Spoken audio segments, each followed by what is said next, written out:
지난주 금요일 인사청문회를 진행했던 이동관 방송통신위원장 후보자에 대한 국회의 인사청문 경과보고서 채택이 사실상 불발됐습니다.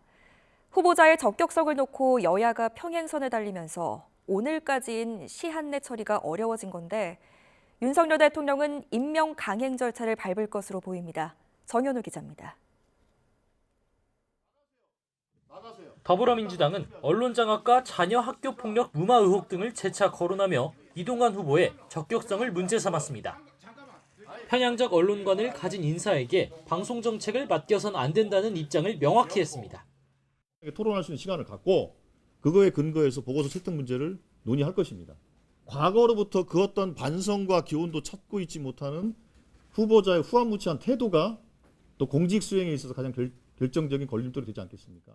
청문 보고서 채택 마지노선을 앞두고 압박 수위를 높인 건데 여당의 반발도 만만치 않았습니다. 보고서 채택에 먼저 합의하라고 맞서면서 소관 상임위인 과방위 회의는 파행을 빚었습니다. 조용히 하세요. 한상혁 위원장도 반대했지만은 결과 보고서 채택해주고 부적격 여건 달아서 우리가 보내줬어요. 여러 가지 옛날 전략도 있고 하니까.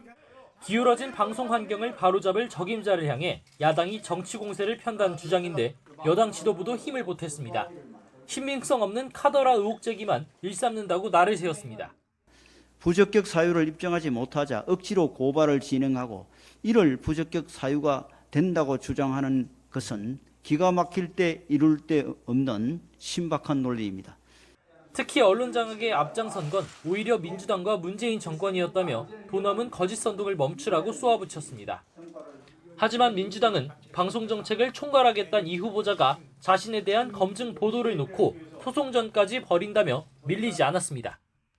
방통위원장 자리가 아니라 경찰청 조사실로 가야 된다고 봅니다.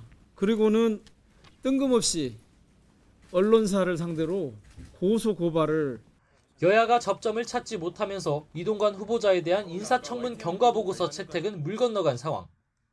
임명권자인 윤석열 대통령은 10일 이내 기한을 정해 국회에 재송부를 요청한 뒤 임명을 강행할 것으로 보입니다.